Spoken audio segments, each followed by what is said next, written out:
हरे कृष्णा। श्रीमद् भगवत गीता अध्याय 2 सांख्य योग श्लोक 63वां।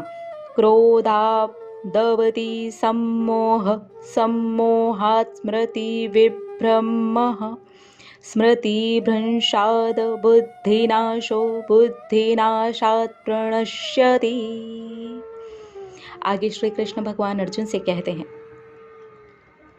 क्रोध से हम सम्मोहित हो जाते हैं, यानी कि पूर्णता मोह में लिप्त हो जाते हैं, डूब जाते हैं। इतने ज़्यादा सम्मोहित हो जाते हैं हम क्रोध में कि उससे हमारी स्मरण शक्ति पूरी तरह से समाप्त हो जाती है। जब सम्मोहित होते हैं तो पूरी तरीके से हमारा जो दिमाग होता है वो काम करना बंद कर देता है। स्मरण शक्ति पूरी तरीके से ख़त्म हो जाती है।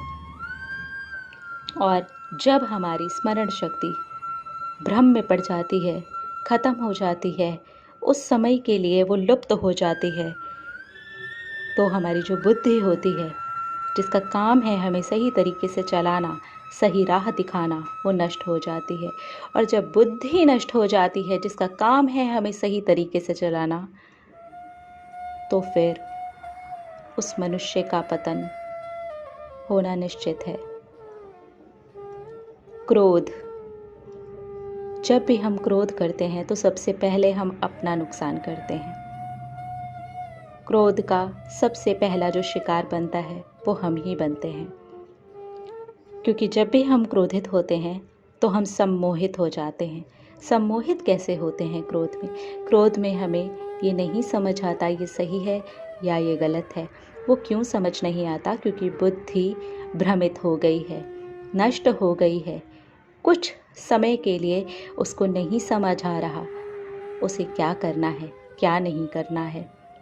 तो इस तरह से हम सम्मोहित हो जाते हैं क्रोध के द्वारा। और जब हम सम्मोहित होते हैं, सम्मोहन हम सब ने सुना है कि इस प्रकार से सम्मोहन किया जाता है।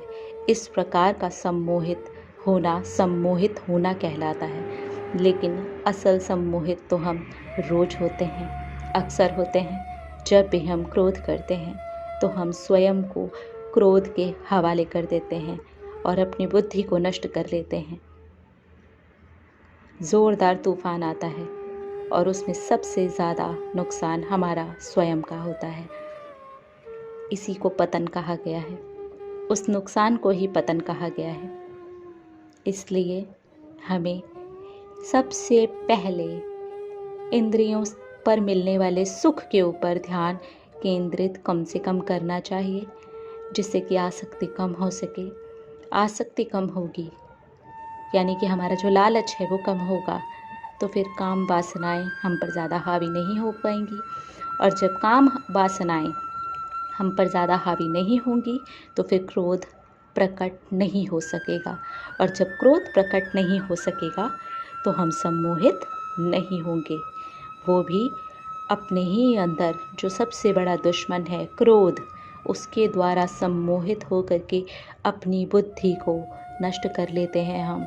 वो होना स्वतः ही बंद हो जाएगा और हमारा पतन ना हो करके हम उद्धार की ओर, भक्ति मार्ग की ओर और अपने आप को जिस लक्ष्य के लिए इस दुनिया में आए हैं उसकी ओर बढ़ा सकेंगे, क्योंकि हम अब सही तरीके से चल पा रहे हैं। इसलिए इंद्रियों का ध्यान रखना, इंद्रियों से मिलने वाले सुख का ध्यान रखना, यहाँ पर ध्यान देने की ज़रूरत है कि यहाँ पर हमारा ध्यान कम से कम जाए। हम अपने आप को दृढ़तापूर्वक पकड़ के रख सकें, अपने आप को समझा सकें कि ये सही है और हमें इस प्रकार से चलना है। मिलेंगे अगले श्लोक में और देखेंगे हमारी श्रीमद् भगवत गीता हमें क्या शिक्षा दे रही है। हरे कृष्णा।